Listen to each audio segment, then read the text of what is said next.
So hello guys, welcome to my channel organic chemistry by Varsha miss. तो हमने पिछले video में स्टार्ट किए थे चैप्टर 10 जिसका नेम था हेलो एल्केन्स या हेलो एरिन। उसमें हमने टॉपिक जाने थे इथाइल ब्रोमाइड के बारे में। तो आज का जो हम टॉपिक लिए हैं, जो हम आज के वीडियो बताएंगे, उसमें हमारा टॉपिक होगा इथाइल आयोडाइड और क्लोरोफॉर्म। तो हम चलते हैं अपने नेक्स्ट पेज की ओर, स्टार्ट करते हैं टॉपिक अपना। तो गाइज, हमारा जो टॉपिक का नेम है, हम फर्स्ट स्टार्ट कर रहे हैं, वो है इथाइल आयोडाइड। इथाइल आयोडाइड की बनाने की विधि। इसमें हम आपको पता होगा कि हम बताए थे कि ये दो प्रकार के विधि होते हैं। फर्स्ट विधि प्रयोगशाला विधि, जिसे हम लाइब्रेरी मेथड कहते हैं, और दूसरा विधि होता है बनाने की अन्य विधि, जिसे हम अदर मेथड कहते हैं। तो इसका फर्स्ट विधि हम जानेंगे, इसमें हमें क्या करना है। तो हम इसके फर्स्ट विधि के बारे में आपको बताते हैं।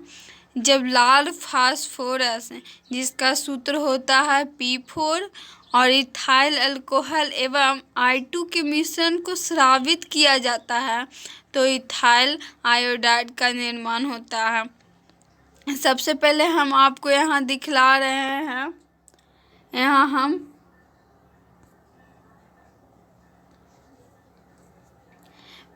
P4 है, ये है हमारा मेन टॉपिक, जो है हम P4 लिए हुए हैं। और I2 के साथ जब हम इसको मिक्सचर करवाते हैं, तो यहाँ हमको PI3 का निर्माण होता है।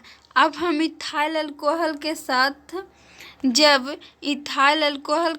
जब हम PI3 को करवाएंगे, तो ये हमारा इथाइल आयोडाइड का निर्माण होगा। जब हम PI3 के साथ इथाइल अल्कोहल का रिएक्शन करवा देंगे, ये जो हमारा पूरा प्रोडक्ट है, तो हमारा इथाइल आयोडाइड होगा। तो आपको अगर ये रिएक्शन समझ में आ गई है, अगर नहीं समझ में आई है तो हम फिर से बताते हैं, क्योंकि लैंग्वेज लिखना आसान है। अगर आपको रिएक्शन समझ में आ जाती है तो आप लैंग्वेज तो खुद लिख सकते हैं कि हाँ क्या हो सकता है। ऑर्गेनिक केमिस्ट्री में तो रटने का नाम ही मत लीजिए, इसमें आप जितना ज़्यादा समझ सकते हैं और कम ही समझिए, ज़्यादा रिएक्शन को नहीं समझिए। जितना ज़्यादा आप समझ सकते हैं उतना आपके लिए बेनिफिट होगा। आप अगर एक टाइम में 2-3 ही रिएक्शन समझ जाते हैं तो आपके लिए बहुत है, लेकिन अगर आप सोचते हैं कि हम रटें, तो ये आप बेवकूफ़ी होगी। आप रटिए मत, आप समझिए।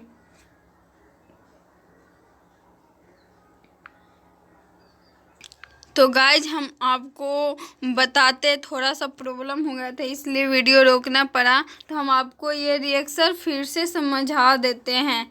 जब लाल फास्फोरस को इथाइल अल्कोहल एवं I2 के मिश्रण को स्रावित करते हैं, तो इथाइल आयोडाइड का निर्माण होता है। आप यहाँ देख सकते हैं कि हम सबसे पहले P4 और I2 को सॉल्यूशन बनाए। जो हमारा सॉल्यूशन निकला है, आप इसको सॉल्यूशन बोल सकते हैं, प्रोडक्ट बोल सकते हैं, प्रतिकारक हिंदी में बोल सकते हैं।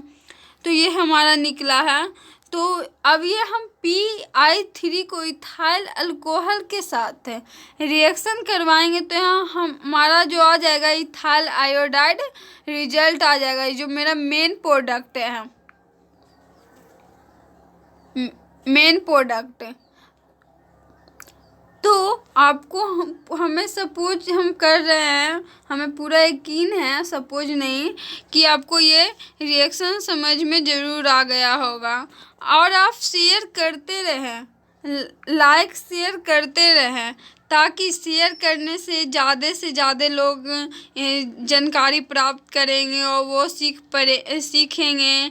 और आप सब्सक्राइब कीजिए, बेल आइकन के और पर प्रेस कीजिए, ताकि आपको हम भी जब वीडियो बनाएं तो सबसे पहले नोटिफिकेशन मिले। इसलिए सब्सक्राइब कीजिए और बेल आइकन को प्रेस कीजिए, तो हम अपना चलते हैं दूसरे टॉपिक की ओर, जो हमारा दूसरा पॉइंट है बनाने की अन्य विधि। यहाँ पे हम बता दें आपको लैंग्वेज, पहले हम आपको बताते हैं। जब सूर्य के अप्रत्यक्ष प्रकाश की उपस्थिति में एवं HiO3 या HNO3 की उपस्थिति में जब ईथेन की प्रतिक्रिया I2 के साथ कराने पर इथाइल आयोडाइड का निर्माण होता है। ईथेन का सूत्र होता है CH3CH3, बीच में डबल बॉन्ड नहीं, इसीलिए हम लोग वन वर्ड होता है, इसलिए हम लोग CH3 और CH3 लेते हैं। डबल बॉन्ड हो जाएगा तो वो इथिलाइन हो जाएगा, जिसे CH2CH2 कहते हैं। ट्रिपल बॉन्ड बीच में होगा तो ये इथाइन हो जाएगा, जिसे CH और CH सिर्फ कहेंगे। तो हम आपको रिएक्शन समझाते हैं, लैंग्वेज तो आप लिख ही ले सकते हैं। अगर रिएक्शन सूर्य के अप्रत्यक्ष किरण मतलब अल्ट्रावायलेट किरण, तो यहाँ इसे हम सूचित करते हैं अल्ट्रावायलेट किरण को HR से, ये हमारा। और सन, आप सोचते होंगे सनलाइट और अल्ट्रावायलेट किरण में अंतर होगा, ये आप जानते ही होंगे। तो आप यहाँ देखिए, हम ईथेन के सूत्र को किस प्रकार लिखे हैं। पहले CH3 लिखे हैं वन बॉन्ड, फिर CH2 वन बॉन्ड H, ताकि आपको रिएक्शन, हम पूरी कोशिश करते हैं कि आप ज़्यादा से ज़्यादा बेहतर तरीके से रिएक्शन को समझ जाएं। तो हम यहाँ I2 को I.I लिखे हैं। यहाँ पे हम देख सकते हैं कि H को और I को जब नेगलेक्ट कर दिए, यहाँ नेगलेक्ट करने पर हमारा जो है CH3 और CH2 और I वन बॉन्ड के साथ जुड़कर इथाइल आयोडाइड का निर्माण कर दिया। इथाइल आयोडाइड का निर्माण जो हमारा प्रोजेक्ट के रूप में निकल गया है मेन हमारा। और हम आपको ये रिएक्शन फिर से समझा देते हैं। जब सूर्य के अप्रत्यक्ष प्रकाश की उपस्थिति में HI और HiO3 या फिर HNO3 के साथ कराई जाती है की उपस्थिति में जब ईथेन के साथ प्रतिक्रिया कराई जाती है तो हमारा इथाइल आयोडाइड का निर्माण होता है। हम फर्स्ट टाइम वीडियो स्टार्ट करें, इसलिए थोड़ा बहुत मुश्किल हो जाती है, सोचने पे मजबूर हो जाता है कि बच्चे हमारे किस तरह से ज़्यादा सीख सकें। तो इसीलिए प्लीज़ सपोर्ट कीजिएगा हमारे चैनल को। तो हम चलते हैं अपना अगले टॉपिक की ओर। हमारा जो अगला टॉपिक है, इसी में हम अन्य विधि में ही, अदर प्रोडक्ट में ही हम, अगर आपको कोई दिक्कत हो तो आप कमेंट ज़रूर कीजिए, ताकि हमें पता चल सके कि किस बच्चे को ज़्यादा मुश्किल होती है।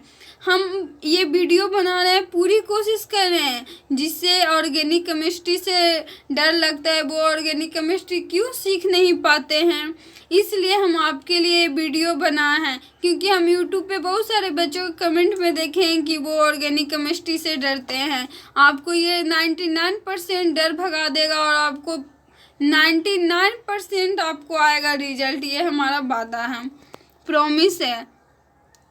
तो हम यहाँ आपको दूसरे में देखते हैं।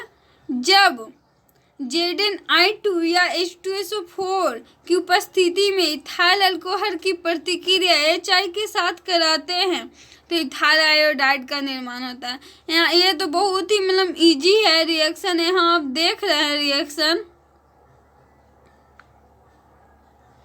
यहाँ हम इथाइल अल्कोहल लिए हैं, HI है, यहाँ ZnI2 H2SO4 की उपस्थिति है, तो यहाँ से हम नेगलेक्ट कर दिए हैं OH और H को, यहाँ देख सकते हैं।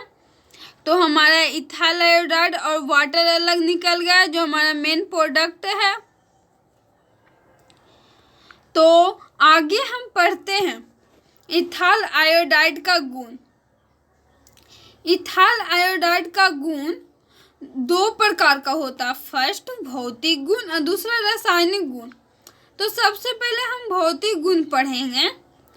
तो भौतिक गुण में है, यह भी एक रंगहीन द्रव है जिसे वायु में खुला छोड़ देने पर पीले रंग का अवक्षेप प्राप्त कर लेता है, यानी कि पीला रंग का हो जाता है। मतलब कि ये रंगहीन द्रव है, इसका कोई रंग नहीं है, कलरलेस है। लेकिन जब इसे वायु में छोड़ देते हैं तो ये पीले रंग का हो जाता है, यानी कि कलरफुल। दूसरा हमारा, ये पहला हो गया।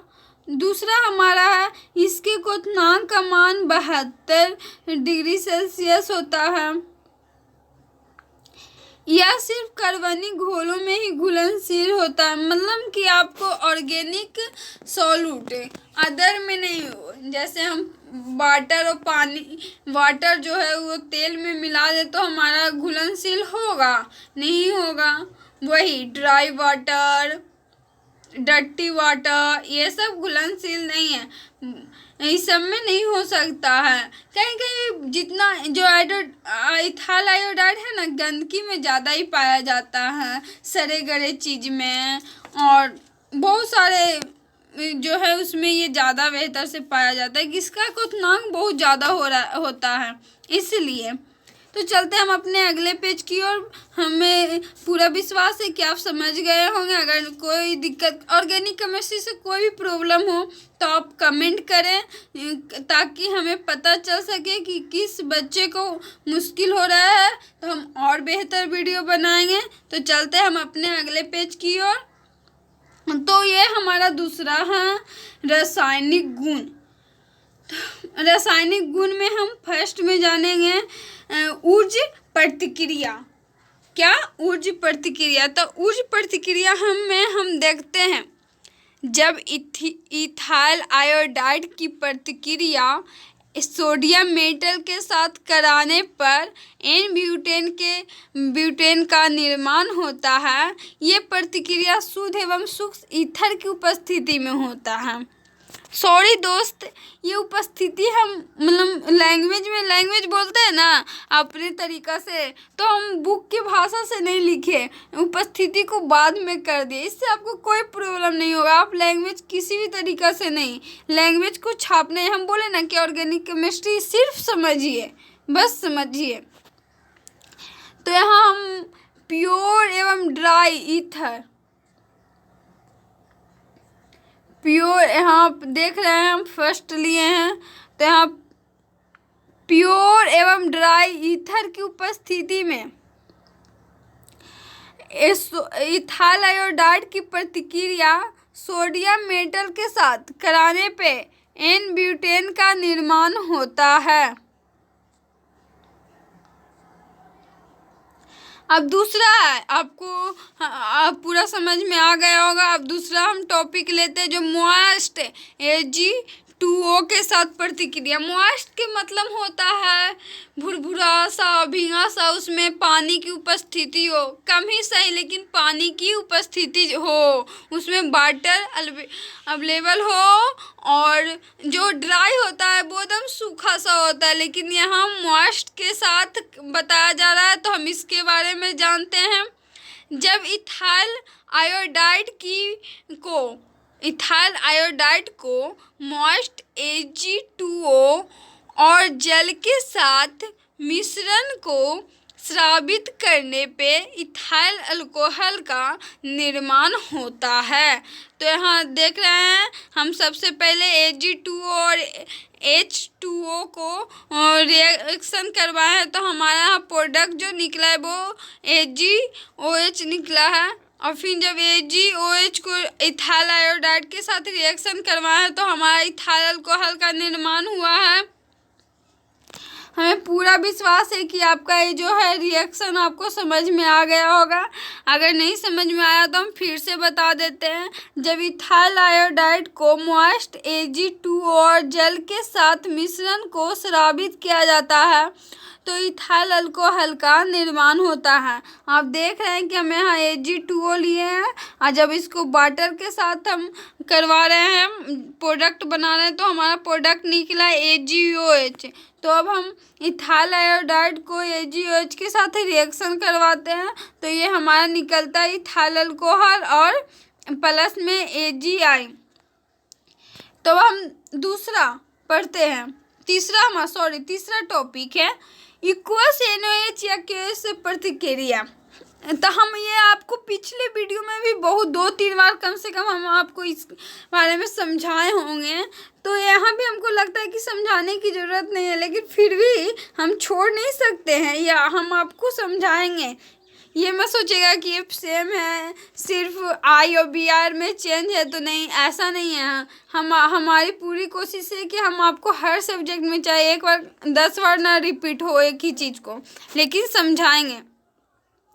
तो देखिए, जब इथाइल आयोडाइड की प्रतिक्रिया जलीय, यहाँ भी वाटर अवेलेबल है, जलीय NaOH या KOH के साथ कराने पर इथाइल अल्कोहल का निर्माण होता है। यहाँ इथाइल आयोडाइड है, तो NaOH के साथ जब हम कराते हैं इक्वस में, तो यहाँ इथाइल अल्कोहल का निर्माण हो गया। देखिए, यहाँ से हम जो है NaOI को रिमूव कर दिए हैं, तो हमारा इथाइल अल्कोहल निकल गया। यहाँ आप देखिए, के को और आई को हम आधे रिमूव कर दिए हैं, तो हमारा ये इथाइल अल्कोहल निकल गया। यहाँ से आप फिर से देख सकते हैं। तो कुछ रिएक्शन हार्ड होता है, लेकिन कुछ रिएक्शन है कि कुछ रिएक्शन में छुपा हुआ रहता है, आपको दिखाई नहीं देता है। जैसे कि यहाँ पे देख रहे हैं आप, ये किस तरह से रिएक्शन है आपको नहीं दिखाई दे रहा, लेकिन कुछ जो छोटे रिएक्शन होते हैं, लेकिन ये बहुत इम्पोर्टेंट है। आप देख रहे हैं कि इससे रिपीट हो रहा है, ये पूछता है। तो मतलब जो छोटे रिएक्शन उसमें हमें पता चल जाता है, समझ में आ जाता है कि हाँ, ये यहाँ से स्टार्ट हो रहा है, यहाँ से रिमूव होगा, तो ये हमारा ये प्रोडक्ट बनेगा रिमूव होकर। तो हम आपको याद रखेंगे कि बेसिक जो है, इसमें हम चैप्टर में कुछ छोड़ भी रहे हैं, जो मतलब हम बताएं ना कि जो मेन है आएगा ही आएगा, वही हम आपको बता रहे हैं। ज़्यादा टाइम पास नहीं कर रहे हैं, क्योंकि 3 ही मंथ है जो हमारे टाइम बचा हुआ है, उन्हीं में हमारा 7 चैप्टर ख़त्म करना है। तो इसलिए जो मेन सटीक है उसी टॉपिक को हम लेकर चलेंगे। तो आप सबसे पहले छोटे छोटे ही रिएक्शन से समझिएगा, तो फिर बड़ा रिएक्शन आपसे खुद ब खुद बनने लगेगा। तो ये इसका फिर हम लास्ट पॉइंट पे चलते हैं, इथाइल आयोडाइड का उपयोग। अब जानेंगे कि इसका जो उपयोग है कहाँ कहाँ हम करते हैं। तो इसका उपयोग रंग तथा रंजक बनाने में होता है। तो आप देख सकते हैं इसका उपयोग रंग यानी कि कलर बनाने में, ये सब जानते हैं। अब रंजक किसे कहते हैं ये शायद किसी को मालूम होगा या ना मालूम होगा। तो रंजक उसे कहते हैं हेयर स्टाइल कलर करने में, बाल जो रंगने वाला कलर आता है उसे रंजक कहते हैं। तो वो इसमें भी पूर्ण रूप से इथाइल आयोडाइड का निर्माण होता है। इसीलिए तो जो बाल रंगने का हेयर स्टाइल का कलर होता है खतरनाक होता है, क्योंकि इथाइल आयोडाइड खुद खतरनाक है, किसी का रिएक्शन कर जाता है। इसलिए तो दूसरा हमारा इसका उपयोग प्रतिकारक के रूप में होता है, प्रोडक्ट के रूप में। तीसरा इसका उपयोग शराब के रूप में होता है, जिसे मनुष्य सेवन करते हैं। तो ये जो है, जो शराब है, इथाइल आयोडाइड का शराब सेवन करने में होता है सिर्फ बियर में, और इसके अलावा इसका सिर्फ लाइब्रेरी में किया जाता है। अदर जैसे ड्रिंक होते उसमें मिलाया नहीं जाता, क्योंकि बहुत ही हार्मफुल है। तो गाइज आज के लिए यहीं तक। आपको ये वीडियो अगर पसंद आई हो तो लाइक करें, शेयर करें और सब्सक्राइब करें, बेल आइकन को ऑल पर प्रेस करें, ताकि आपको हम जो भी वीडियो बनाएं उसका नोटिफिकेशन मिलते रहे। तब तक के लिए आज तक यहीं तक, तब तक के लिए thank you all of you, take care, bye bye.